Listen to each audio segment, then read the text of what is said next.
Okay guys, we're back working on our XJ project, and this thing's getting some big tires, so we want to make sure we're getting a strong enough axle to keep this thing holding together. So kind of the favorite axle that's out there is a 2005 and newer Dana 60 out of an F250 or F350. These things are incredibly robust. They're common in the salvage yards. They're pretty inexpensive to buy. You're going to have some money that you're going to have to spend in kits to get it put in and some upgrades, you know, as far as lockers and gears, but you're going to be very inexpensive and a really, really stout axle. So let's talk about the kit that's actually going to go into this. And what we've got is this is our truss kit. And this has got all the parts you're going to need for the axle itself. But this is one piece to an engineered system. We've got a full system to go into this XJ that's going to include a custom pitman arm. It's going to use a custom track bar. It's going to have all this truss kit to it. It's going to have steering system, everything you need to be able to put that Dana 60 under your XJ. Everything's going to be super stout, 1/4 inch material, 3/8 material. It's going to be set up as a 3-link as opposed to a 4-link. We're going to have a passenger side link as opposed to a driver's side. We don't want the driver's side on there because, for one, it would get in the way of drive shaft and exhaust. But the biggest thing is we don't want 4 links because that's going to cause a lot of binding. So this 3-link is going to really flex well. It's going to track really nice down the road, give you everything you wanted as far as good operation. Quick update here. When I'm talking 3-link versus 4-link and the binding that we're getting, we're talking about when we have an additional track bar. So 3-link, we're talking about just the suspension links, the control arms themselves. So we get rid of that 4th link because when we have a 4th link with a track bar, we get a lot of binding as it's trying to drop. The track bar is pulling it over, causing those control arms to bind. So we don't want that 4th link when we have a track bar.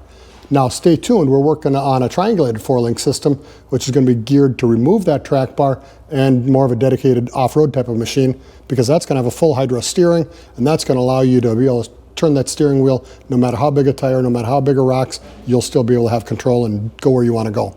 It's got a new track bar mount that's built in, so we can get as long a track bar as we can. So we want it long and flat. That's what's going to give us the best steering geometry. And then you're going to have a steering linkage that's going to come with it, track bar, drag link, and a tie rod. Okay, so you're going to see that we've got kind of an extra tab that's hanging off here. That's for the hydraulic ram assist mount. That's going to make it super easy to mount that ram assist and going to work really well with the truss. Everything's all integrated into the system. So now what we'll do is bounce over to the axle and show you guys exactly how this stuff all mounts up onto that Dana 60. We're going to start assembling the truss onto the axle now. And basically our first step is going to be to take the main cradle, and we're going to come in with this little brace that's going to be sitting right up in this front corner on the driver's side. Just going to come in, get that lined up. It's all tabbed and slotted. You might need a little tap with a hammer.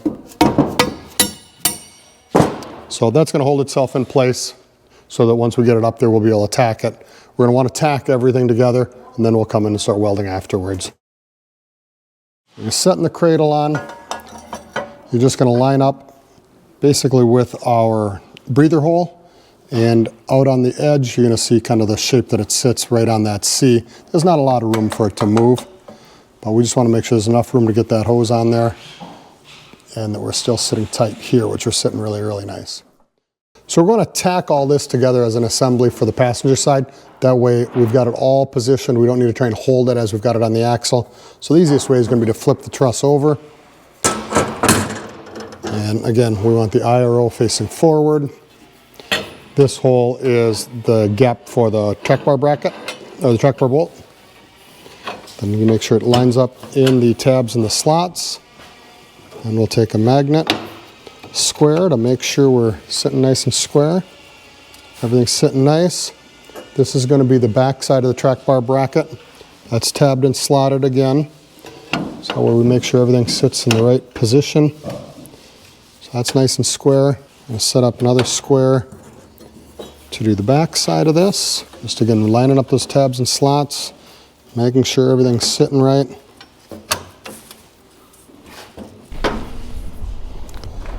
And we can pick it up and take a look underneath just to make sure that we're held in there correctly.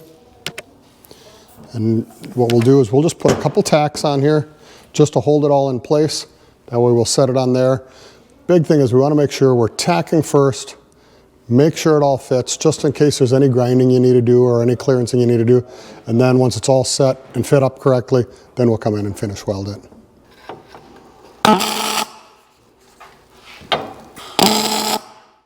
So we're tacked up now. You can see that our tabs and slots are seated up and nice and tight against each other. And we're basically running nice and parallel all the way through. It's possible you can push too hard in a certain spot and get a little bend. So it's just a matter of making sure you got nice even pressure, you're not pushing anything too hard. And the little angle magnetic clamps really work well to help keep it straight and square for you. So now we're going to set it on. And basically get it all the way out to the C. And we're going to come in, make sure we're seated up. I'm going to tap it out to the C just to make sure we're seated in a good position. You're going to be able to look on the joints right here to see where, so that we're sitting nice and square. Biggest thing you're going to want to do is when you're done with this, check all your gaps, make sure everything's sitting how you want it. And then you can come in from the bottom and just measure to make sure we're still running parallel. With this all tacked beforehand, it actually sets on here nice and snug. So ours is all set nice and parallel. So what we're going to do is we're going to come in with a Sharpie and we're going to mark all of our gaps in here, all of our spots where we're going to weld to make sure that we get this axle ground clean. So we get a nice clean weld and we get top quality results. So we're going to come in and we're just going to mark it. And this is really just to mark that we don't need a grind in there per se, because we'll be just welding on the flat portions. We're not going to weld in these because these are going to be kind of reliefs for dirt and mud and stuff to get out of there. So you're going to see this is where the big factory control arm mount used to be. It was this big old honking piece of steel, and we got rid of that so that we can do all the truss work and get it to fit into that XJ. But the biggest thing we wanted to focus on was, you can see a little bit of the factory casting here. What we're trying to do is keep that flat and parallel with the axle tube. So that way it's running parallel to the shaft and the axle and everything. And that's going to set our angle when it comes to mounting our control arm mount. We get a nice flat parallel to the axle shaft mount. That sets the angle correctly for our control arms. Really first, we're going to come in with our shock mount, and that's going to sit with this outer edge flush with the outer edge of the housing, and then it's going to sit nice and perpendicular to the truss itself. So we'll come in, we'll tack this on there, and then we'll come after that with our control arm mount.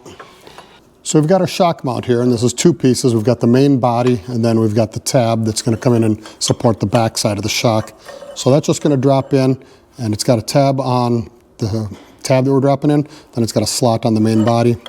Just going to line that up, get that to drop in. And to make sure that we set at the right width so that shock goes in there correctly, we're going to take an 1.5 inch spacer, which is going to be the same as what your shock's going to come with. Come in, put the bolt in. We're going to put the bolt in from the front facing the back. We basically just want this to be snug. We want to still be able to rotate that, but we don't want this slop. So we need to tighten it up just a little bit. Just a little bit of slop, a little bit of rotation. That way, when we get it done, the shock will still be able to slide in there easily. So that's going to hold it. So now we're going to come in and weld this thing in fully here. And that way when you come in and mount it onto the axle, it's all ready to go and we don't have to try and weld into a pocket that we can't reach.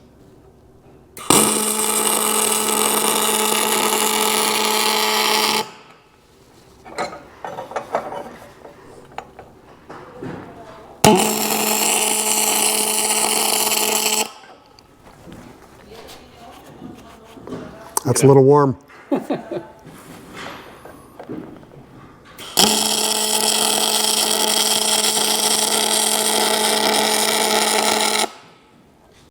So we just got done welding the shock mount. Biggest thing is we want to make sure that we can still rotate our sleeve.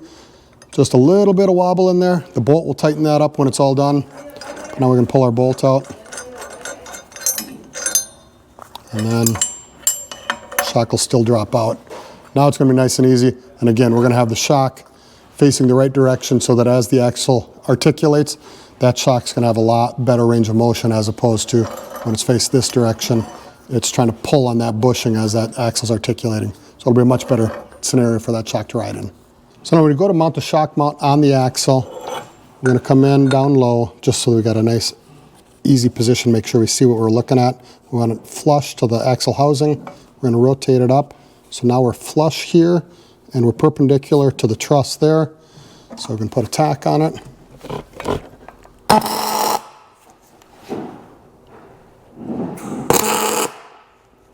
So we're going to put our lower control arm mount on the driver's side.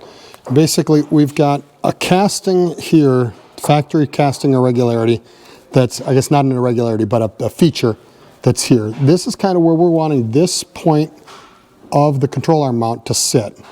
So you're going to kind of drop that in there, and we've got this edge that we want to make sure is running flat and parallel to the axle housing, and then this cope is going to run on the tube. Now you'll see that we overcut just a little bit here, so we're not going to sit perfectly flat because of that. But as you come in, you kind of drop that into that pocket, rotate it up. So now we're sitting nice on this cope. We're sitting nice and parallel to the shock mount, and we're kind of delved all the way deep into that factory casting feature. This is nice and flat here, and even our cope there is nice and flat. So, and again, this stuff's a little bit subjective just due to the fact of what you grind. But if you get it ground nice and flat, then you're going to be able to get that bracket to sit nice and flat. Going to make your job a lot easier.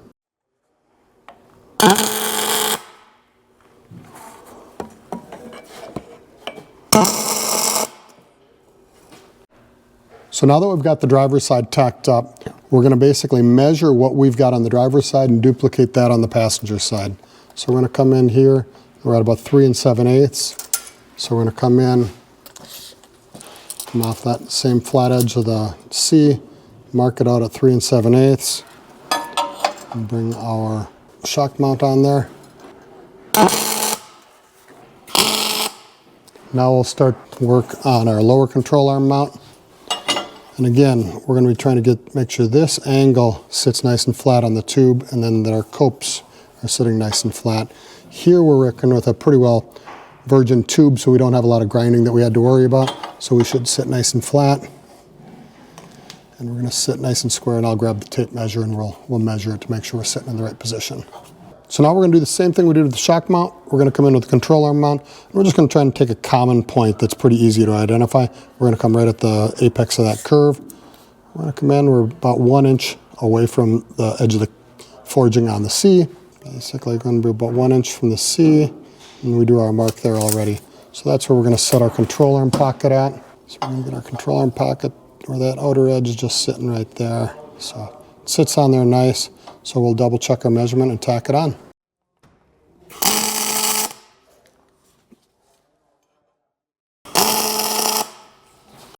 So now we're going to take this truss off so that we can install our carriage bolts for the lower coil retainers. And that way we can make sure the coils stay in place, they don't move around. And then we'll put our track bar backside of the track bar bracket in as well. We're going to take our carriage bolt, we're going to put it into the square hole. And we're actually going to put a washer on it and a hex nut. And that way we can make sure that thing stays nice and straight when we go to put the tacks on it.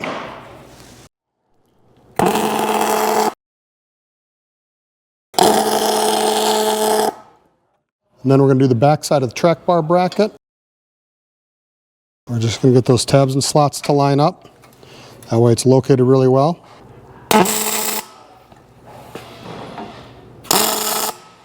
Okay, so again, we really like to tab and slot things. Makes it easy for you guys to install it without having to measure things and figure out where things go.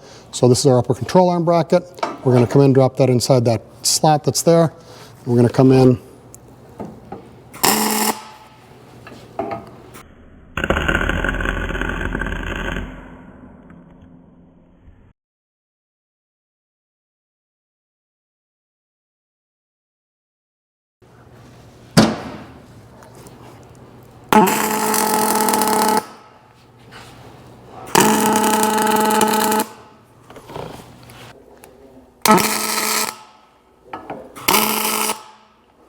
Okay, so now the carriage bolts are all welded in place. All the pieces are tacked into place. So now we'll put the truss back onto the axle, and then we'll get it ready to fully weld it.